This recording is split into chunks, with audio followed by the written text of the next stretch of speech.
Meaning and evolution of money. Money कोई भी ऐसा मीडियम होता है जो हमें फैसिलिटेट करता है गुड्स एंड सर्विसेज के एक्सचेंज में, और ये हमें वैल्यू के स्टोर की तरह सर्व करता है और यूनिट ऑफ अकाउंट की तरह एक्ट करता है। And the major thing about is that it doesn't not only work as a medium of exchange. In fact ये हमें बार्टर सिस्टम की इनएफिशिएंसीज को एड्रेस करने में हेल्प करता है, जहां पर एक्सचेंज को रिक्वायर होता है डबल कॉन्सिडेंस बॉन्ड्स में। Now what is double coincidence of bonds? For example, a horse seller wants to sell its horse in exchange. जब वो किसी के साथ अपना सेल कर रहा है, जो जिसे बाय करना चाहता है, वो उसे 1 किलो राइस दे रहा है, तो क्या जो 1 किलो राइस उसके हॉर्स की जो कीमत है उसके बराबर है? क्या ये डबल कॉन्सिडेंस हो रहा है? नहीं। डबल कॉन्सिडेंस तभी होगा जो हॉर्स की जितना एक्सपेंसिव ही उसे इन रिटर्न में मिले। सो बार्टर सिस्टम की इनएफिशिएंसी थी, ये जो कमियां थी जिस वजह से मनी इवोल्यूशन जो आया। Now what are the stages in the evolution of money? सबसे पहले आता है हमारा बार्टर सिस्टम, जो मैं आपको पहले एक्सप्लेन कर चुकी हूँ। ये डायरेक्ट एक्सचेंज होता है गुड्स एंड सर्विसेज का, और इसकी लिमिटेशन क्या है? Lack of divisibility, lack of a standard unit of account and difficulty in strong value. क्योंकि एक चीज की कम्युनिटी की वैल्यू क्या है उसे डिटरमिन करना बहुत मुश्किल हो जाता है अंडर बार्टर सिस्टम। फिर थी हमारी community money, use of items जिनकी इंस्टिंक्टिव वैल्यू थी, जैसे कि गोल्ड, सिल्वर, सॉल्ट और मनी।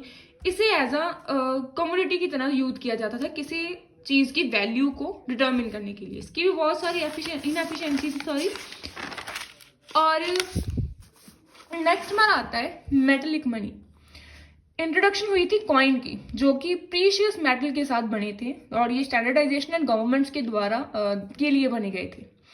फिर आई हमारी पेपर मनी। प्रोमिसरी नोट्स और फ्लैट करेंसी इशू की जाती है गवर्नमेंट द्वारा, not at promissory notes. Promissory notes पर जो चीज आप जिस मनी पर, जिस कीमत पर आप खरीद रहे हो, उस पर प्रोमिसरी नोट सेलर को दे दिया जाता है कि हम आपको इतने टाइम बाद ये जो है उसकी कीमत दे देंगे। फिर आई हमारी बैंक मनी। बैंक्स में डिपॉजिट किया जाता था अकाउंट्स, और विया चेक्स एंड ट्रांसफर्स को एक्सेसिबल किया जाता है। फिर आई हमारी डिजिटल मनी। मॉडर्न फॉर्म जैसे कि electronic transfer, credit cards and cryptocurrencies digital money की फॉर्म्स हैं। फिर आता है हमारा forms of money. It's very important concept of money. इसमें आई थी कमोडिटी मनी, जैसे goods with intrinsic value used as money, such as gold and silver coins use किए जाते थे किसी चीज की वैल्यू को लगाने के लिए, कीमत अदा करने के लिए। फिर आई हमारी फ्लैट मनी। गवर्नमेंट इशू की जाती थी करेंसीज की इंस्टिंक्टिव वैल्यू के बिना, but as a legal tender की तरह एक्सेप्ट की जाती थी। फिर आई हमारी banks money. Deposit financial institutions में की जाती थी ट्रांजैक्शन के लिए जो यूज होती थी। फिर आई हमारी electronic money. Digital forms including online wallets and payment systems. Cryptocurrencies, digital assets are decentralised, जो कि हमारे ब्लॉकचेन टेक्नोलॉजी में बेस होते थे। What is blockchain technology? जो ट्रांसपेरेंसी को इंश्योर करती है। The next one is supply of money. It's very important topic of money. Money supply refers to total quantity of money available in an economy at a given time. एक time में कितनी quantity of money available है, that is called supply of money. और इसकी जो है components हैं, सबसे पहले आते हैं M1। इसमें मोस्ट लिक्विड फॉर्म यूज होती थी मनी की, जैसे करेंसी सर्कुलेशन, डिमांड डिपॉजिट की। जैसे डिमांड डिपॉजिट से कहते हैं कि any time can deposit, any time can withdrawal, travellers cheque. The next is M2, broader measure था, और इसमें M1 भी इंक्लूड किया गया था, सेविंग डिपॉजिट्स। लोग अपना पैसा सेव करने के लिए सेविंग डिपॉजिट यूज करते थे। टाइम डिपॉजिट अंडर $, और ₹1,00,000। Time deposits is called opposite demand deposits. Demand deposits where we can anytime withdraw, anytime deposit, but time deposit given a specified period of time, time के बाद ही हम एक period of time के बाद ही जो money है वो विड्रॉ कर सकते थे। Money market, mutual funds. Mutual funds generally refers to pool together of money togetherly invested, group of persons where अपने पैसा इकट्ठा करके एक जगह पर इन्वेस्ट करते हैं। और अगर आपको और भी सीखना चाहते हैं म्यूचुअल फंड्स के बारे में, तो डिस्क्रिप्शन में लिंक है, अभी जाइए चेक कीजिए।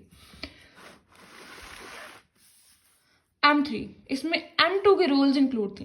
लार्ज टाइम डिपॉजिट्स, ये करंट टाइम से ज़्यादा चलता था। इंस्टीट्यूशनल मनी मार्केट फंड और तरह के अदर लिक्विड लार्ज एसेट्स है, जैसे कि कॉमन इन रीसेंट डेफिनेशन, जो कि मैं रीसेंट डेफिनेशन में इनकी जो डेफिनेशन वो दी गई है कि कौन कौन से जो लिक्विड एसेट्स हैं वो M3 में इंक्लूड किए गए हैं।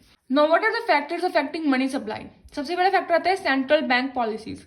ये insurance of currencies and interest rates को कंट्रोल करती है। Example through open market operations, commercial banking activities, loan trading through fractional reserve banking, और public server demand for cash versus deposits. So in conclusion हम कहेंगे कि money supply critical tool है जो कि हमारे इन्फ्लेशन को मैनेज करता है, अनएम्प्लॉयमेंट के साथ साथ ओवरऑल मनी स्टेबिलिटी इकोनॉमी में बनाए रखता है। So this is the complete concept of money. Hope you got it and share with your friends, because हमारे एग्जाम से बहुत कम टाइम बचा है प्रिपरेशन करने के लिए। So thank you, have a nice day.